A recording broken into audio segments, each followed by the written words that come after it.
Welkom kijkers bij een nieuwe aflevering van Aan Tafel Bij. Kleinere visjes en af en toe zat er eens een groot aan. Maar het is vooral heel leuk om te doen. En het enthousiasme, dat is vooral het allerleukste. Beste kijkers van Omroep Hulst. Ik was nog niet klaar. Want zo zou ik normaal gesproken beginnen. Maar er is wat aan het veranderen met jullie lokale omroepen. Want tegenwoordig zeggen we Omroep ZVL. En ja, wat betekent dat eigenlijk? Nou, dat er een aantal omroepen gewoon bij elkaar gevoegd zijn tot Omroep ZVL. En daar valt best het een en het ander over te zeggen. En daarom heb ik hier een aantal gasten die daar heel veel over kunnen vertellen. En voordat ik het vergeet, wij zijn hier te gast bij Bed and Breakfast de Zeeuwse Stee in Kloosterzanden. Waarvoor dank natuurlijk. Rob de Kerf, jij bent kwartiermaker. Ja. Mag je zo uitleggen wat dat betekent? En Koen Mijnheer, hoofdredacteur, geldt eigenlijk een beetje hetzelfde voor. Dus Koen, vertel, hoofdredacteur, ik denk dat mensen daar nog wel een beeld bij hebben. Wat is dat? Wat doe je dan? Vooral met de inhoud bezig zijn. En wat is de inhoud in dit geval? Ja, de hele programmering. Alles wat we laten zien en horen, daar ben je eigenlijk mee bezig als hoofdredacteur en verantwoordelijk voor. Maar betekent dat jij bepaalt welke items er dan op het nieuws verschijnen of waar we een reportage over maken, dat soort dingen? Nou, dat zou kunnen, maar in principe sta je er misschien iets verder vanaf. Je houdt de grote lijn in de gaten en kijken of het allemaal voldoet aan de standaard die wij in gedachten hebben. Je bent eigenlijk een kwaliteitscontroleur dan ook? Moet ik het zo ja, zien? maar ook, ik beschouw mezelf ook een klein beetje, maar ik mag niet te technisch worden, heb je net gezegd. Als een soort procesmanager, want we groeien natuurlijk naar iets toe, daar komen we straks misschien al op. En ja, dat probeer ik zo goed mogelijk te begeleiden. Oké. Nou, kom bij de kwartiermaker. Ja. Ik ben heel benieuwd. Wat is dat? Waar Koen zich eigenlijk bezighoudt met alles wat met inhoud te maken heeft. Met redactie hou ik me juist bezig met alles wat zakelijk nog geregeld moet worden. En omtrent de fusie, dat allemaal goed gaat. En eenduidig vrijwilligersbeleid, want er waren er 3. Ja, zo moet alles samengevoegd worden. Dus dat is waar ik me mee bezig hou. Noem even heel kort een paar items. Behalve, je hebt nu vrijwilligersbeleid genoemd, fusie. Wat nog meer? Even verhuizing, bijvoorbeeld huisvesting. Hè? Want je hebt 3 omroepen, die gaan samen. Ja, je wil wel een beetje synergievoordeel. Dus je gaat over naar 1 huisvesting. Okay. Ja, het zijn allemaal zaken die geregeld moeten worden. Dus daar hou ik me op dit moment eigenlijk mee bezig. Maar ook verantwoording naar bijvoorbeeld onze subsidiënten. Oké. Jij bent zeg maar dan de praktische regelneef. En jij de inhoudelijke regelneef. Moet ik het zo een beetje zien? Ja. Inhoudelijk en zakelijk, denk ik. Ja, oké. Nou, prima. Weten we een beetje wat jullie doen. Ik vind de term regelneef ook wel goed hoor, Marco. Ja? Oké. Hey, eigenlijk de startvraag die ik in ieder geval heb, maar ik denk ook wel de kijkers. Waarom eigenlijk een streekomroep? Want dat worden we nu, Omroep ZVL. Nou, deden we het niet goed als lokale omroep, Koen? Nou, ik denk dat de lokale omroepen het enorm goed deden. En tegelijkertijd is er vanuit de overheid ingezet op een beleid om de journalistiek te professionaliseren. Nou ben je al bij mij alweer kwijt. We hadden in Nederland 240 lokale omroepen. Ja. Zoals Omroep Hulst, RTV Scheldemond, GoTV. Ja, en vanuit Den Haag is bepaald dat er 80 streekomroepen moeten worden. En dat betekent eigenlijk dat de 3 omroepen in Zeeuws-Vlaanderen 1 omroep vormen. Ja, oké, maar dat is dat. Maar ik heb nog steeds niet het goede waarom. Het moet inhoudelijk, professioneler. Ja, kijk, ik denk dus we deden het niet goed dan toch? Nee, dat is niet waar. Maar de lokale omroepen die stuurden toch heel veel op vrijwilligers. Mm-hmm. Die moeten ook vooral blijven, laat ik dat vooropstellen. Want die passie die vrijwilligers meebrengen voor het werk, die is enorm belangrijk. En tegelijkertijd, er wordt gestuurd op journalistieke professionaliteit. En dat betekent dat we met een aantal betaalde mensen de nieuwsvoorziening in Zeeuws-Vlaanderen gaan coveren. En daar zijn we al mee bezig online en op de tv.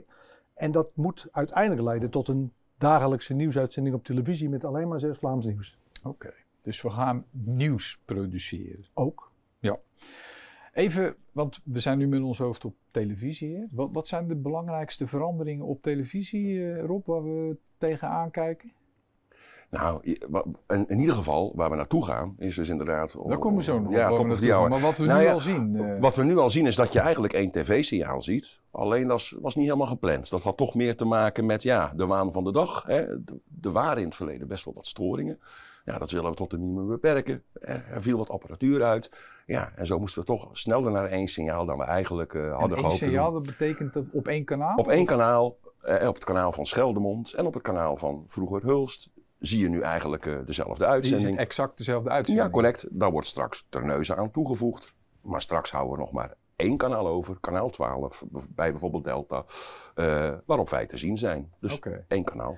Dus, maar de mensen die nog gewend zijn, bijvoorbeeld van Omroep Hulst 112, en dan kom je bij Omroep Hulst terecht, die zien nog steeds de uitzending? Die zien nog steeds de uitzending. Maar dat gaat veranderen? 112 zal 12 worden. Zal 12 worden op IPTV en 112 blijven op je digitale Dat is alweer tv. heel technisch. Excuus. Maar daar gaan we ook nog over communiceren, dat laten we weten. Wat is er nog meer veranderd, Koen? Nou, het is best wel ingewikkeld om al die bloedgroepen, verschillende omroepen, verschillende culturen bij elkaar onder 1 paraplu te krijgen. Daar zitten we middenin.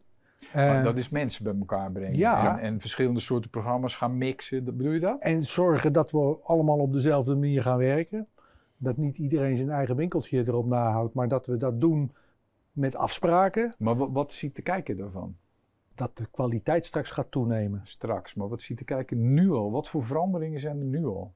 Nou, ik denk dat er nu al iets merkbaar is van die toenemende kwaliteit. We werken met een aantal professionals die hard bezig zijn, niet alleen om nieuws te halen, maar ook om betere nieuwsonderwerpen neer te zetten. En daar zijn we elke dag mee bezig. En wat ik in ieder geval zie, misschien is dat ook onderdeel van die kwaliteitsslag. Ja. Ik zie in ieder geval nu tussenstukjes, zeg maar, met een jingle eronder, die heel anders zijn dan bij Omroep Hulst. Klopt, die vormgeving is natuurlijk ook heel belangrijk om herkenbaar te zijn als Omroep ZVL. Ja. En, ja, ik zie nog wel een hele berg logo's door elkaar. Ja, dat gaat ook. Ja, weet je, dat is inderdaad. Ja, dat zou allemaal wel iets strakker kunnen, maar zo gaat dat niet. Je hebt gewoon te maken met 3 omroepen. Maar ik zit hier met de 2 regelen even. Ja, zeker. Toch kunnen regelen? Ja, zeker. Wij regelen dat ook. Ik denk dat er ook wel best wel veel stappen gezet zijn. Sinds de tijd dat ik er ben, september afgelopen jaar, en Koen is een maandje later binnengekomen, hebben we gewoon heel veel stappen gezet. Ik zie in ieder geval ook een heel mooi nieuw logo. Ik vind het mooi. Maar ja, je ziet ook nog af en toe de andere logo's ertussen. Maar dat gaat veranderen straks. Dat wordt allemaal één. Ja, zeker. Oké. Wat mij ook opgevallen is dat bij Omroep Hulst bijvoorbeeld hadden we gewoon klokrond een herhaling van de programma's. Dat is nu niet meer de hele dag. Want 's ochtends, van 8 tot 2 geloof ik, dan hebben we een kabelkrant. Ja. Waar komt dat vandaan? Dat komt, weet je, best of both worlds. Daar zitten we nu een beetje in. Of best of the 3 worlds. Maar oké, tv, daar waren 2 omroepen mee bezig. Go had natuurlijk wel Go TV, maar die maakte niet echt programma's. Dat deden wel de omroep in Sluis en in Hulst. Ja, Sluis had ook nog tekst-tv en best wel veel tekst-tv. Dus, het is tekst-tv inderdaad, hè? Zit de kijker daarop te wachten? Weten we dat eigenlijk? Misschien moet ik dat aan jou vragen. Maar ik denk dat we nog lang niet in het stadium zitten dat we alles brengen waar de kijker op zit te wachten. Of alles kunnen brengen waar de kijker op zit te wachten. Want ik stel me voor dat we misschien in de toekomst wel visual radio maken op dat moment. Wat is dat dan weer? Radio met een camera erop. Okay. Dat je ook ziet wie er aan het woord is. Okay. Zoals je dat met de landelijke zenders ook krijgt. En dat ook op tv wordt uitgezonden dan? Ja, in plaats van tekst-tv. Ja, want tekst-tv is, geef ik toe, niet helemaal meer van deze tijd. Hè? Want wij zijn gewend om, wanneer wij willen, op het kanaal dat wij willen, datgene te vinden wat we willen vinden. Ja. En tekst-tv, dan moet je maar wachten tot die berichten elkaar opvolgen. En ja, volgens mij moeten we daar... Het is al een beetje gevallen het woord, want wij zijn nu op tv, wat ik net al zei. Maar er is meer, hè? Want we hebben ook radio, we hebben internet, we hebben de sociale media, een app, misschien nog een podcast straks, weet ik het allemaal. Vertel eens. Gaat allemaal komen, hoe dat zit. Gaat allemaal komen. Ja, kijk, van oorsprong waren er 3 omroepen. En 1 omroep was voornamelijk bezig met radio, 1 omroep was bezig met radio en tv, 1 omroep was voornamelijk bezig met... tv. En je ziet ook dat mensen daar enthousiast over zijn. Hè? De vrijwilligers zijn allemaal enthousiast over het product waar zij bij betrokken waren. Dat is bij de een radio, bij de ander tv. Dat is hartstikke leuk. Hartstikke leuk. Maar ik denk dat we straks toch het snelste het nieuws gaan brengen online. Daar zal het item waarschijnlijk toch het eerst te zien zijn. Het moet wel heel erg toevallig zijn dat het net 6 uur is en het item is klaar en het kan ook op tv. Dus het snelste nieuws ga je straks gewoon online halen. Maar alle kanalen bij elkaar vormt natuurlijk de kracht en maakt ons heel erg uniek. En ik denk dat het in Zeeland erg ontbreekt aan pluriformiteit. Hè. We hebben eigenlijk alleen de PZC en Omroep Zeeland. Nou, Omroep Zeeland staat gewoon net iets verder van Zeeuws-Vlaanderen dan dat wij staan. Dus ja, dat gaat gewoon onze sterke kracht worden. En dan maakt eigenlijk niet uit of je via de app gaat kijken, of je via de radio gaat luisteren, of dat je via tv kijkt. Je wordt voorzien van Zeeuws-Vlaamse informatie. Oké. Dan naar de slogan. Want het slogan van Omroep ZVL is dichtbij en betrokken. Wat houdt dat in? Dat wij overal in de regio moeten komen. Dus van oost naar west. En de neiging bestaat natuurlijk om heel erg vanuit het midden te denken. Want dan kun je oost en west het makkelijkst bereiken. Maar wij moeten overal zijn. En dicht bij mensen. Wij moeten ook mensenverhalen vertellen. Dus bij mensen thuiskomen. Gewoon misschien wel de dorpse dingen. Omdat in het ene dorp of in de ene kern dingen gebeuren die ook in de andere kern spelen. Waardoor mensen iets herkennen in wat ze op televisie of online of op de radio gepresenteerd krijgen. Ja, en ik kan me ook voorstellen dat omdat het dan zo dichtbij is, dat mensen je ook heel goed weten te vinden. Dat ze zeggen, hé joh, maar daar is dat en dan dat. Daar zou je ook eens naar moeten kijken. Daar moet je naartoe gaan of Dat is zo. natuurlijk waar we ook op hopen. Dat is ook een reden waarom we als centrale locatie gekozen hebben. En waar we naartoe gaan straks, naar gaan verhuizen. Naar een locatie in een binnenstad. Zodat we midden in de mensenmassa zitten. Zodat mensen ons weten te vinden. Mensen ook kunnen binnenlopen op het moment dat ze een nieuwstip hebben. Dat willen we zijn. Dat is letterlijk binnenlopen. Ja. Ik bedoel eigenlijk meer dat vinden. mensen ons weten te vinden Ja. in de zin van, hé, ik heb een item. Oh, wacht even, dan moet ik bij Omroep ZVL zijn. Dat is nog geen ABC'tje nu. Nee? Nee, want wij moeten echt onze naam vestigen. Mhm. En dat doe je door er te zijn en te blijven en kwaliteit te bieden. En dan gaan mensen pas Maar waar moeten mensen zich melden? Want ik krijg nu inmiddels af en toe berichtjes van mensen. Ja, ik wil iets melden bij jullie, maar ik weet eigenlijk niet meer waar ik moet zijn. En dan komen ze bij mij terecht. En dan... Redactie@omroepzvl.nl. Oké, laten we zo Redactie@omroepzvl.nl. Kunnen mensen ook bellen? Want dat Zeker. Soms... Ja? Ja, Is er een telefoonnummer? dat weet ik niet uit mijn hoofd. Oké, maar dan gaan we ook hier dus ik kan ook moeilijke vragen stellen. prima, maakt niet uit. Wat staat er in 2025 allemaal nog te gebeuren aan veranderingen? Want het stopt, jij zei al van ja... Nee, maar dat 2025 wordt het jaar van Omroep ZVL. Hè. Vertel. 2025 wordt gewoon het jaar waarin we de basis neerzetten. En waarin we ook een start gaan maken. En dan kan je denken aan de verhuizing. Je kan denken aan nog het Dus een nieuwe aanvullen. locatie. Hè, maar we zijn nog op zoek naar mensen ook. Hè. Want ik bedoel, het team van Koen, het redactieteam, moet gewoon nog verder versterkt worden. Om aan onze taak, het dagelijks brengen van dat nieuws, kunnen voldoen. Dus we zijn ook nog op zoek naar mensen. Maar ook nog naar vrijwilligers die zich enthousiast willen inzetten. Ja, maar dit wordt gewoon het jaar. Met de verhuizing, met de lancering van ons nieuws. Op het hele uur, op 6 uur na de zomer. Ja, dit wordt ons jaar.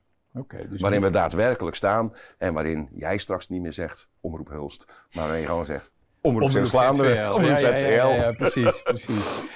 Ja, dus er zijn al een aantal dingen in gang gezet. Maar het is nog niet helemaal... De puntjes op de i die gaan allemaal gezet worden in 2025. Juist, ja.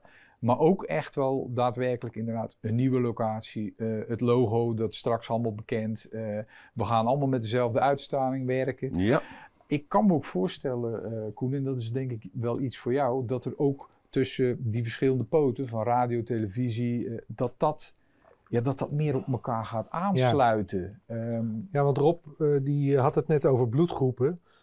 En dat zonder het heel erg ingewikkeld te maken, maar ja, Oost, Midden, West Zeeuws-Vlaanderen, dat zijn eigenlijk al 3 bloedgroepen.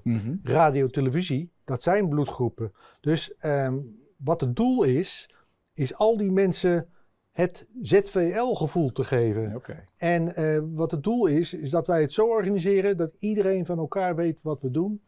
En dat we dat als één groot geheel zien. En dat is nu nog een beetje, zeg ik heel eerlijk, dat is nog een beetje loszand hier en daar. En zoeken naar de goede modus. Ja. Waarbij ik wel wil aangeven dat de radiotak van onze omroep, al heel lang samen is. Hè? Dus dat proces is wel snel gegaan. Dus nou, dat is 1.